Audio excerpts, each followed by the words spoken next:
નમસ્કાર વિદ્યાર્થી મિત્રો, ધોરણ 10 વિષય સામાજિક વિજ્ઞાનમાં પ્રકરણ 9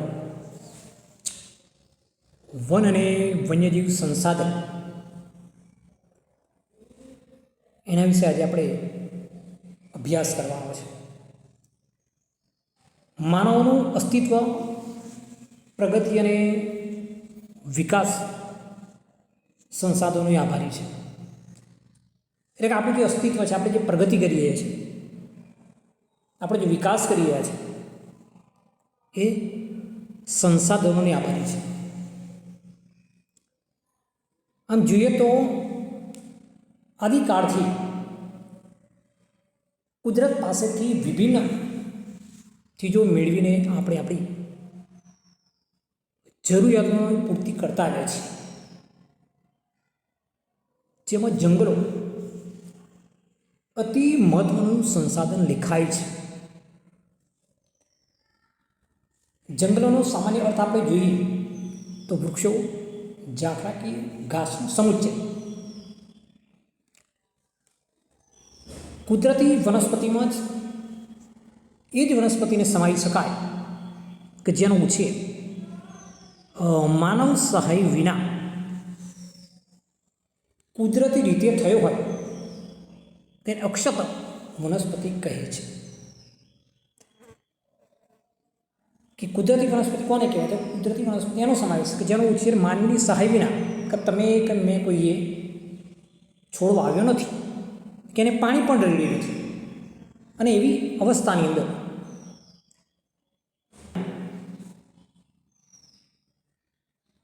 જેનો ઉછેર થયો છે તેને અક્ષત વનસ્પતિ કહે છે. એટલે ભારતમાં આ પ્રકારની વનસ્પતિ હવે માત્ર હિમાલય, સુંદરવન અને થરના રણના દુર્ગમ વિસ્તારોમાં જોવા મળે છે. આપણે એની અપૂર્વી વિભાગ કરી કે જંગલો કોને કહેવાય, વન્ય સંસાધન કોને કહેવાય. આનો મુદ્દો છે આપણો જંગલોનું વર્ગીકરણ, કે જંગલોના કેટલા ભાગમાં કેવી રીતે વર્ગીકરણ કરવામાં આવ્યું છે. તો જંગલોનું વર્ગીકરણમાં જોઈએ તો જુદી જુદી દ્રષ્ટિએ કરવામાં આવે છે. આબોહવાના આધારે જંગલોના જે પ્રકારો ધોરણ 9માં આપણે શીખી ગયા છીએ.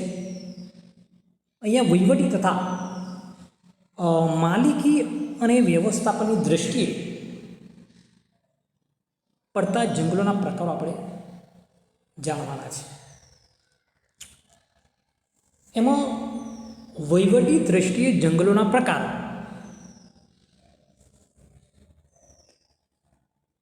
તો એની અંદર પ્રથમ છે અનામત જંગલ.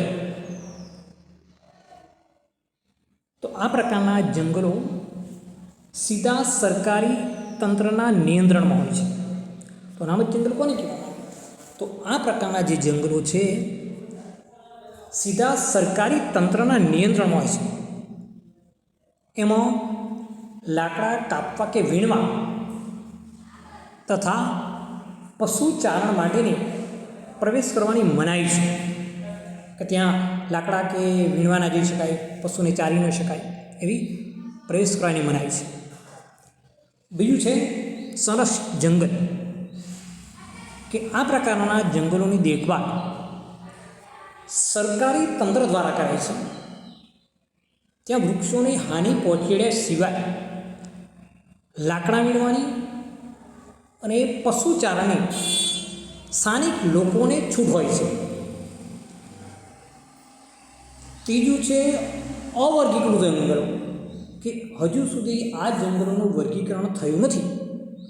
અહીંયા વૃક્ષોને કાપવા તથા પશુચારણ પર કોઈ પ્રતિબંધ નથી. હવે ત્યાર પછી માલિકી, વહીવટ અને વ્યવસ્થાપનની દ્રષ્ટિએ જંગલોના પ્રકારો. પહેલાં આપણે વહીવટી દ્રષ્ટિએ જોયું.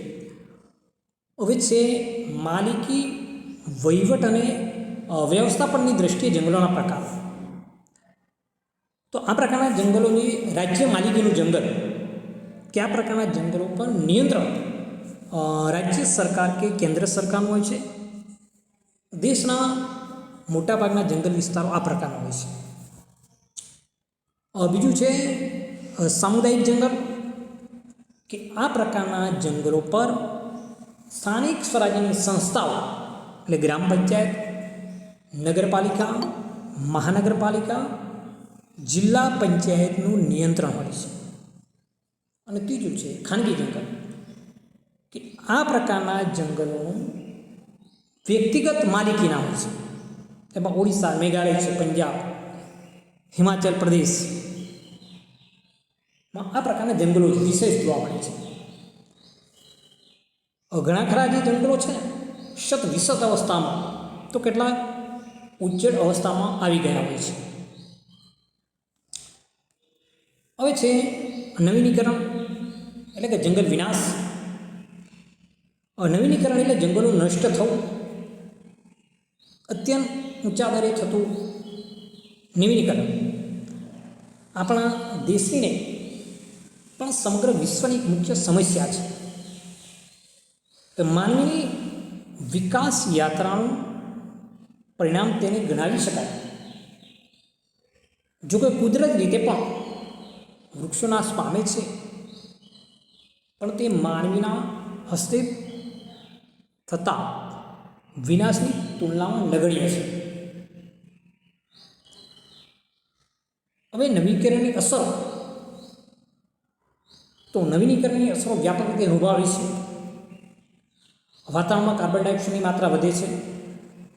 હરિતગૃહ પ્રભાવથી ગ્રીનહાઉસ ઇફેક્ટની અસરો વધારે ઘેરી બને છે.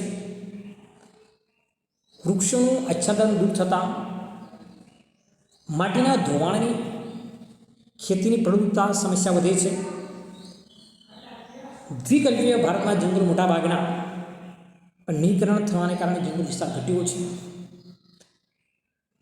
સજીવોએ પોતાના કુદરતી આવાસો ગુમાવ્યા છે અને તેને પરિણામે વન્યજીવો ખોરાક અને પાણીની શોધમાં વસવાટના ક્ષેત્રોમાં ધસી આવે છે. એ વન્યજીવો દ્વારા જંગલ નજીકના ક્ષેત્રોમાં વસતા પશુપાલતુના પશુઓનું મારણ બનાવો વધી ગયા છે. વન સંરક્ષણ અંગેના ઉપાયો, આ પ્રશ્ન આવી શકે કે વન સંરક્ષણ અંગેના ઉપાયો કયા કયા છે? તો એની અંદર આપણે જોઈ લઈએ વન સંરક્ષણના ઉપાયો, કે લાકડાના વિકલ્પે વાપરી શકાય તેવી સામગ્રી સંસાધનો હાથ ધરવા. લાકડાનો વપરાશ ઘટતા વનો બચશે. જરૂરિયાત કે વિકાસ માટે નિર્માણ થતા જ વૃક્ષો અનિવાર્ય પાડે કાપવા પડે તો એની જગ્યાએ નવા પ્રજાતિ વૃક્ષો વાવવા જોઈએ. અપરિપક્વ વૃક્ષને કાપવા પર પ્રતિબંધ મૂકવો જોઈએ. જે ઉદ્યોગોમાં કાચા માલ મેળવે છે તેને ભવિષ્યની જરૂરિયાત સંદર્ભે વનીકરણ માટે ફરજ પાડવી જોઈએ. ઇકોટુરિઝમના વિકાસ નામે તે જંગલની સ્થિતિ ન જોખમાય તે માટે કડક નિયમન કરવું. સ્થાનિક લોકોએ આ અંગે વ્યાપક જનજાગૃતિ કાર્યક્રમોનું આયોજન કરવું. શાળાના અભ્યાસક્રમની અંદર વનરક્ષણ વિશેની જરૂરિયાતો સમજાવી. ઘાસચારા, બળતણ માટેની જરૂરિયાતો, સામાજિક વનીકરણ, કૃષિ વનીકરણ આયોજન પ્રોત્સાહક પગલાં ભરી શકાય. બળતણની જરૂરિયાતમાં લાકડા વપરાશને બદલે સૌર ઉર્જા, કુદરતી વાયુ જેવા વિકલ્પ અપનાવવા જોઈએ. વન સંસાધનોના કરકશ ઉપયોગ કરવો. કીટકોથી ક્ષતિગ્રસ્ત વૃક્ષો દૂર કરવાથી અને તંદુરસ્ત વૃક્ષોનો વિકાસની ક્રિયા ઝડપી બને છે. દાવાનળથી જ્યારે જંગલનું નુકસાન થાય તો તેના શમન માટે રાષ્ટ્રીય સ્તરે અલાયદું તંત્ર કે દળ ઊભું કરવું જોઈએ. જંગલ ક્ષેત્રમાંથી આવેલા ધાર્મિક આસ્થાના કેન્દ્રો છે કે ત્યાં ભરાતા મેળા હોય, વિવિધ ભંડારા હોય, પરિક્રમા સમયે પરિવહનની સુવિધા વધતા અને પ્રવાસ સુગમ થતાં હજારો યાત્રિકો પહોંચે છે. તે સમયે કચરાનો યોગ્ય નિકાલ ન થવાથી જંગલો દૂષિત થાય છે. હવે મુદ્દો છે વૈવિધ્યસભર વન્યજીવન આ મુદ્દાને ખાસ ધ્યાન પર લેજો કે વૈવિધ્યસભર વન્યજીવન સમજાવો તો ભારતમાં આંબો અને ભૂપૃષ્ઠની દૃષ્ટિએ ઘણી વિવિધતા જોવા મળે છે. ભૌગોલિક વિવિધતાને કારણે વન્ય એટલે કે જીવજંતુઓ, પશુ પક્ષીઓ અને વનસ્પતિમાં વિવિધતા જોવા મળે છે. વિશ્વમાં પશુ પંખીની લગભગ 15 લાખ જેટલી પ્રજાતિઓ, તેમાં 81,251 જેટલી પ્રજાતિઓ ભારતમાં જોવા મળે છે. જે વિવિધતાની દૃષ્ટિએ તો ભારત વિશ્વમાં 12મા સ્થાને છે. ભારતમાં એશિયા, યુરોપ અને આફ્રિકાના ત્રણેય પ્રકારના વન્યજીવો જોવા મળે છે. આફ્રિકાના જે ઝરફ છે, ચિંકારા, યુરોપિયન વરુ, જંગલી બકરીઓ, કશ્મીરી મૃગ, દક્ષિણ પૂર્વ એશિયાના હાથી, ગિબન એટલે વાંદરાની એક જાત, ભારતના જે વિવિધ્યમાં કાળા રંગના રીંછ, એક સિંગી ભારતીય ગેંડો, હરણ, વિવિધ પ્રકારના સાપ, મુખ્ય પક્ષીઓમાં મોર, ઘુરાડ, બાજ, કલકલિયો, સુરખાબને, સારસ જોવા મળે છે. હિમાલયના ઊંચાઈ પર જોવા મળતો હિમદીપડો, ત્યાં જ શીત વનોમાં જોવા મળતું લાલ પાંડા વિશિષ્ટ પ્રાણી છે. દુનિયામાં વર્તમાન સમયે ભારત એવો દેશ છે જેમાં વાઘ અને સિંહ તેમના કુદરતી આવાસોમાં વિચરે છે. શિયાળા દરમિયાન રાજસ્થાનના કેવલાદ રાષ્ટ્રીય ઉદ્યાન, ભરતપુર અને ગુજરાતના નળ સરોવર જેવા જળપ્લાવિત વિસ્તારોમાં અસંખ્ય યાયાવર પક્ષીઓ દૂર દૂરથી શિયાળો ગાળવા આવે છે. ઓડિશાના સમુદ્ર કિનારે રેતીના તટે સમુદ્રી કાચબા ઈડા મૂકવામાં આવે છે. ભારતીય અજગર, વિવિધ પ્રકારના સાપ તથા દક્ષિણ ગીર વર્ષા વનોમાં રાજનાગ જોવા મળે છે. એટલે વિવિધ્યસભર વન્યજીવન વિશે પ્રશ્ન જ્યારે કરવામાં આવે તો બધા વિસ્તાર અને પ્રાણીઓના નામ લખવાના છે. વર્ણન નથી કરવાનું કોઈ આ જગ્યાએ હાથી જોવા મળે છે, આ જગ્યાએ સિંહ જોવા મળે છે, આ જગ્યાએ જંગલી બકરીઓ જોવા મળે છે. એમ દરેક વસ્તુની વિવિધતા લખવાની છે.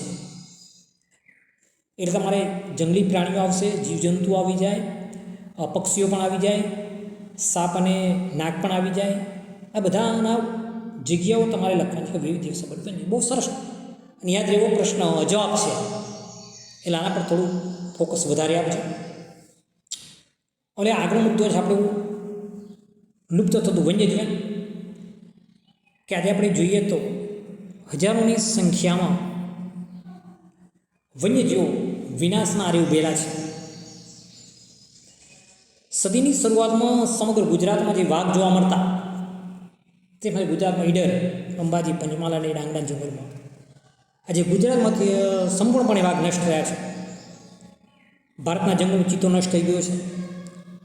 ભારતના જંગલમાં સહજ જોવા મળતા અનેક પક્ષીઓની જાતિઓ હવે ભાગ્યની નજરે પડે છે. એમાં ગીધ છે, ગુલાબી ગરદનવાળી બતક છે, સારસ છે, ઘુવડ છે વગેરે ભવિષ્યના લુપ્ત થવાની તૈયારીમાં છે. પૂર્વોત્તરના અરુણાચલ પ્રદેશમાં એક સમય વ્યાપક પ્રમાણમાં જોવા મળતો ચિલોત્રો આજે સરળતાથી જોવા મળતો નથી. નદીઓના મીઠા પાણીમાં જોવા મળતા ઘડિયાળ, મગની પ્રજાતિ, ગંગે ડોલ્ફિનના અસ્તિત્વ સામે ભારે સંકટ છે. ઓરિસ્સા, ગુજરાત વગેરે રાજ્યોના સમુદ્ર કિનારે ઈંડા મૂકવા આવતા સમુદ્રી કાચબાઓની સંખ્યામાં સતત ઘટાડો નોંધાયો છે. એક સમયે ગુજરાતની નર્મદા નદી, તાપી, મહી, સાબરમતી સહિત નદીઓમાં જોવા મળતી જળ બિલાડી તે ક્ષેત્રોમાં લગભગ લુપ્ત થવાના આરે છે. આ સ્થિતિ અંગે આપણે ગંભીરતાથી વિચારવાનો સમય પાકી ગયો છે. હવે આ પ્રશ્ન જ્યારે લુપ્ત થતું વન્યજીવન વિશે પૂછવામાં આવે તો કયા કયા પ્રાણીઓ, કયા પક્ષીઓ લુપ્ત થઈ રહ્યા છે એની માહિતી તમારે લખવાની છે. હવે છે આપણે વન્યજીવો વિનાશના કારણ, કે વન્યજીવો શા માટે વિનાશના આરે છે, કે શા માટે વિનાશ પામી રહ્યા છે. તો એમાં જે જંગલ ક્ષેત્રોમાં જે ઘાસભૂમિ, જળપ્લાવિત વિસ્તારોમાં થતી માનવીય દખલ, જંગલોના વિનાશ, પ્રાકૃતિક અસંતુલન એ સૌથી વધુ કારણભૂત છે. અસંખ્ય વન્યજીવોની સંખ્યામાં ઘટાડો કરે છે. વાળ છે, ખાલ, હાડકાં, શિંગડા, નખ મેળવવા માટે કે શોખથી થતો શિકાર પણ જવાબદાર છે. મનુષ્યના જે લોભ લાલચથી કરાતું જંગલોનું અતિદોહન, સડકો, બહુવિધ યોજનાઓનું નિર્માણ, ખનિજ ખનન, નવી વસાહતો કે શહેરોનું વિસ્તરણ વન્યજીવોને નિવાસિત કરે છે. બીજું છે આપણો ઘાસચારો હોય, બળતર કે પશુચારણ માટે જંગલો પર દબાણ વધી રહ્યું છે. જંગલોની આગથી અનેક પ્રજાતિઓ ભરખી જાય છે. જો આગ બચ્ચા ઉછેર કે ઈંડા સેવામાં ગાળામાં દરમિયાન લાગે ત્યારે વન્ય પ્રાણીની સંખ્યા પર ઘણી મોટી નકારાત્મક અસરો જોવા મળે છે. પોતાના કુદરતી નિવાસ નષ્ટ થવાથી બેઘર બની વન્ય ક્ષેત્રમાંથી બહાર આવી ગયેલા પ્રાણીઓ માનવી સાથેની અથડામણમાં ક્યારેક જીવ ગુમાવે છે. પ્રાણી ઔષધિ કે સુગંધિત દ્રવ્ય મેળવવા માટે કરાતો શિકાર તે પ્રજાતિને વિલુપ્તને આરે લાવી દે છે. આ થઈ જંગલ વિનાશના કારણ. આટલી બાબતો આપણે એમાં નોંધ કરવાની છે. હવે છે કે વન્યજીવોના સંરક્ષણ માટે આપણે શું કરી શકીએ? તો વન્યજીવ સંરક્ષણ માટેના ઉપાયો આપણે જોવાના છે કે વન્યજીવ સંરક્ષણ માટે કેવા કેવા પગલાં આપણે લઈ શકીએ. તો પ્રથમ જંગલો માટે આપણે દૃષ્ટિકોણ અને માનસિકતા બદલવાની જરૂર છે. આપણે એને આવક માટેનો અખૂટ સ્ત્રોત માનીએ છીએ, એ ભૂલ ભરેલું છે, પણ તેનું સંરક્ષણ થવું જોઈએ. વન્યજીવો માટેના કુદરતી આશ્રયસ્થાનો બચશે. જંગલોમાં તૃણાહારી અને માંસાહારી પ્રાણીઓની સંખ્યાનું સંતુલન જાળવવું, તે માટે જંગલના જળસ્ત્રોતની જાળવણી તથા પાલતુ પશુચારણ પણ પ્રતિબંધ મૂકવા જેવા પગલાં ભરવા જોઈએ. શિકાર પર જે કડક કાયદા બનાવવા, તેનો સખ્તાઈથી અમલ કરાવવો, જંગલોના જે વિનાશ થતો હોય, ખનન કાર્ય જે થતું હોય એના માટે પ્રતિબંધ ભંગ માટે કડક સજાની દંડની જોગવાઈ કરવી જોઈએ. વન્યજીવોના પ્રજનન કાળ દરમિયાન તેમને ખલેલ ન પડે તેવી વ્યવસ્થા ગોઠવવી જરૂરી છે. જંગલ ક્ષેત્રમાં થતી માછીમારી, વન્ય પેદાશ એકત્રીકરણ કે પ્રવાસ વન્યજીવો પર પડનારી અસરોને અભ્યાસ કરી તે મુજબ પગલાં લેવા જોઈએ. જવાબદાર નાગરિક જૂથોએ વન્યજીવ સંરક્ષણ કાર્ય માટે જો તંત્ર શિથિલ હોય તો તેના પણ દબાણ ઊભું કરી આ કામગીરીને પ્રાથમિકતા આપવી જોઈએ. અને હવે છે આગળ મુદ્દો વન્યજીવ સંરક્ષણ યોજના. ભારતમાં વન્યજીવ સંરક્ષણ માટે કેટલીક ખાસ યોજનાઓ અમલમાં મૂકવામાં આવી છે. આ યોજના અંતર્ગત સંકટમાં આવેલી પડેલી પ્રજાતિઓ માટે અને નજીકના ભવિષ્યમાં લુપ્ત થવાના હોય એવી પ્રજાતિઓ માટે સંરક્ષણ માટે ખાસ યોજના શરૂ કરવામાં આવી છે. એમાંની કેટલીક મહત્ત્વની યોજનાઓ વિશે આપણે જોવાનું છે. એમાં છે વાઘ પરિયોજના.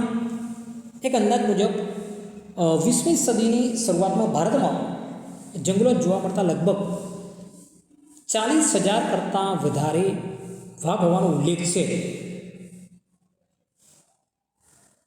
અનિયંત્રિત ગેરકાયદેસર શિકાર અને નવીનીકરણના પરિણામે વાઘના અસ્તિત્વ માટે બહુ મોટો ખતરો ઊભો થયો હતો. તે સંજોગોમાં 1971માં વાઘ બચાવવાના હેતુથી આ પરિયોજના શરૂ કરાઈ, જે મુજબ વાઘના કુદરતી આવાસોને સુરક્ષિત રાખવા, તેનું પર્યાવરણ સંતુલન જાળવવા રાષ્ટ્રીય સ્તરે શ્રેણીબદ્ધ પગલાં લેવામાં આવ્યા. અત્યારે દેશમાં કુલ 44 જેટલા ક્ષેત્રોમાં આ યોજના કાર્યરત છે. પછી હાથી પરિયોજના કે જે 1992માં આ પ્રોજેક્ટનો આરંભ કરવામાં આવ્યો. એનો મુખ્ય હેતુ ખાતે તેમના કુદરતી આવાસોના સંરક્ષણ સ્થાપવાનો, તેમની કુદરતી નિવાસો, તેમના સ્થળાંતર માર્ગોનું સંરક્ષણ કરવું. એ હાલમાં દિવસોમાં હાથીઓની સંખ્યા માટે 26 જેટલા સંરક્ષિત વિસ્તારો છે. આ યોજનાના અમલીકરણ બાદ જંગલોમાં હાથીઓની સંખ્યામાં વધારો થયો છે. આ ઉપરાંત પાલતુ પ્રાણીએ હાથીઓના પાલન પોષણ માટે કામગીરી કરે છે. ગેડા પરિયોજના એક સિંગી ગેડાના સંરક્ષણ માટે ભારતમાં મોટાભાગના ગેડા આસામ રાજ્યમાં જોવા મળે છે. પશ્ચિમ બંગાળના સુંદરવનમાં પણ જૂથ સંખ્યામાં જોવા મળે છે. ભારતમાં રાઇનો વિઝન 2020 ગેડાની સંખ્યા 3000 સુધી પહોંચાડવાનું લક્ષ્યાંક છે. 2020 પૂરું થયું, 21 ચાલી ગયું છે. કેટલી સફળતા મળી આગળ આપણને ખ્યાલ આવશે. પછી મીઠા પાણીમાં જોવા મળતી મગરોની જે પ્રજાતિ 1970ના દાયકામાં જે લુપ્ત થવાની આરી હતી, તે ભારત સરકારના પ્રયત્નોથી સમયસરના પગલાંથી પરિયોજના શરૂ થઈ છે. ગીર પરિયોજના, પછી હિમદીપડા યોજના, અને પછી અભયારણ્ય, રાષ્ટ્રીય ઉદ્યાનો અને જૈવ આરક્ષિત ક્ષેત્રો કે આપણા વન્યજીવોના સંરક્ષણ હેતુસર અભયારણ્ય, રાષ્ટ્રીય ઉદ્યાન, જૈવ આરક્ષિત ક્ષેત્રોની જે સ્થાપના કરવામાં આવી છે. અભયારણ્ય છે, રાષ્ટ્રીય ઉદ્યાન છે, જૈવ આરક્ષિત ક્ષેત્ર, એના જે મુખ્ય અભયારણ્ય કોને કહેવામાં આવે છે. તો ચોક્કસ મર્યાદામાં માનવ પ્રવૃત્તિની અનુમતિ આપવામાં આવે છે. સત્તાધીશ પાસેથી અનુમતિ મેળવ્યા બાદ પાલતુ પશુઓ ચરાવવાની છૂટ મેળવી શકાય છે. વન્યજીવ અભયારણ્યની સ્થાપના કોઈ વિશેષ પ્રજાતિના સંરક્ષણ માટે કરાય છે. અભયારણ્યની સ્થાપના રાજ્ય સરકાર દ્વારા જરૂરી પ્રક્રિયા દ્વારા કરી શકાય છે. આપણે અહીંયા પેરિયાર, ચંદ્રપ્રભા, હેતુનાગરમ અભયારણ્યો જાણીતા અભયારણ્યો છે. હવે રાષ્ટ્રીય ઉદ્યાન કોને કહેવામાં આવે છે? તો અભયારણ્યની તુલનામાં રાષ્ટ્રીય ઉદ્યાન એ વધારે સંરક્ષિત ક્ષેત્ર છે. તેમાં એકથી વધારે પરિસ્થિતિજન્ય તંત્ર સમાવિષ્ટ હોય છે. પાલતુ પશુઓની ચાર પર સંપૂર્ણ પ્રતિબંધ હોય છે. અભયારણ્ય જેમ તે કોઈ વિશેષ પ્રજાતિ માટે કેન્દ્રિત હોતું નથી. તેની સ્થાપના રાજ્ય સરકાર અને કેન્દ્ર સરકારના પ્રયત્નોથી કરવામાં આવે છે. સંકલન હોય એની અંદર કારીગંગા છે, કોર્બેટ છે, વિડાવદર, દરિયા રાષ્ટ્રીય ઉદ્યાન, ગીર, દચીગા વગેરે અગત્યના રાષ્ટ્રીય ઉદ્યાનો છે. અને ત્રીજું છે જૈવ આરક્ષિત ક્ષેત્ર. તો તેની રચના આંતરરાષ્ટ્રીય માપદંડો અનુસાર કરાય છે. તે ક્ષેત્રની પ્રાકૃતિક અને સાંસ્કૃતિક વિવિધતાનું સંરક્ષણ કરવાનો હેતુ રહેલો છે. બધી વનસ્પતિ, જીવજંતુઓ ઉપરાંત ત્યાં વસતા માનવ સમુદાયનું જીવનશૈલીનું પણ સંરક્ષણ કરાય છે. જે વિવિધ બાબતે સંશોધન અને પ્રશિક્ષણ માટેની ખાસ સવલત ઊભી કરાય છે. આ પ્રકારે ઘોષિત કરાયેલા વિસ્તારોમાં તમામ પ્રકારની બહારની માનવીય ગતિવિધિઓ પર સંપૂર્ણપણે પ્રતિબંધ હોય છે. આ ક્ષેત્રોનો સરેરાશ વિસ્તાર એકંદરે 5000 ચોરસ કિલોમીટર મોટો હોય છે. એટલે ભારતમાં નીલગિરી, મન્નારની ખાડી, ગ્રેટ નિકોબાર, સુંદરવન, પંચમઢી વગેરે દેશો મહત્ત્વના જૈવ આરક્ષિત ક્ષેત્રો ગણાય છે. ગુજરાતના કચ્છ રણવિસ્તાર વિશિષ્ટ સંરક્ષણ 2008ની સાલમાં જૈવ આરક્ષિત ઘોષિત કરાયું છે. એટલે આપણે જો તેઓ વિવિધ પ્રકારની જે પ્રક્રિયા છે વિકાસ માટેની અનિવાર્ય છે, પણ સાથે સાથે સમગ્ર જીવસૃષ્ટિ પર પડનારા દુષ્પરિણામો અસરનું આયોજન પર આપણે ખ્યાલ રાખવું જરૂર છે. કોઈ પ્રજાતિ જ્યારે સંપૂર્ણપણે નષ્ટ થાય ત્યારે તેની આહાર શૃંખલા ખલેલ પડે છે. એટલે સમગ્ર આહાર શૃંખલા દરેક જીવજંતુ માટે ચોક્કસ ભૂમિકા. કોઈ જીવ નષ્ટ થાય તો આખા ભારતમાં આખા માળખાની અંદર ભારે વિક્ષેપ અનુભવે છે. આ શૃંખલામાંથી એકાદ જીવ દૂર થતાં લાંબા ગાળે પરિણામ નૈસર્ગિક તૂટી પડે છે. એટલે મનુષ્યની આ અસરો મોડી પહોંચે છે. આપણે વધારે સજાગ નથી. પર્યાવરણ સંકટનો આપણે સામનો કરી રહ્યા છીએ. દશકા પૂર્વે શેડ બેકાયદેનું પરિણામ છે. આવતીકાલને ઉજળી બનાવવા માટે આયોજનબદ્ધ વિકાસ કરીશું તો વાંધો ન આવે. પર્યાવરણ સાથે મૈત્રીપૂર્ણ વ્યવહારની તાતી જરૂરિયાત છે. એટલે આટલા મુદ્દા આની અંદર છે. એના સ્વાધ્યાયના કેટલાક મુદ્દાને આપણે ચર્ચા કરી લઈએ કે જંગલોના પ્રકારની વિશિષ્ટ નોંધ લખો. એ જંગલોના પ્રકાર આપણે લખવાના છે. ત્યાર પછી વન સંરક્ષણ અંગેના ઉપાયો જેની આપણે ચર્ચા કરી છે. વન્યજીવોના સંરક્ષણ માટેની વિવિધ યોજનાઓ, જીવારક્ષી ક્ષેત્ર કોને કહેવા, અગાઉ ગુજરાતમાં કયા કયા જંગલો જોવા મળતા હતા, વાઘ જોવા મળતા હતા, પછી જે નવીકરણની અસરો, લુપ્ત થતા વન્યજીવો વિશેની નોંધ, અભયારણ્ય એટલે શું, રાષ્ટ્રીય ઉદ્યાન એટલે શું, અને ભારતમાં કયા કયા જળપ્લાવિત ક્ષેત્રોમાં યાયાર પક્ષીઓ શિયાળો ગાળવા આવે છે. એટલે આપણે જે એક મુદ્દાની ચર્ચા કરી છે એ મુદ્દા એ તમારે અભ્યાસ કરવાનો છે. એટલે અહીંયા આ મુદ્દો અહીંયા જે આપણે ચર્ચા કરી પુનરાવર્તન કરી રહ્યા છે મુખ્ય મુદ્દાને એટલે સુધી આપણે રાખવાનું છે. અસ્તુ.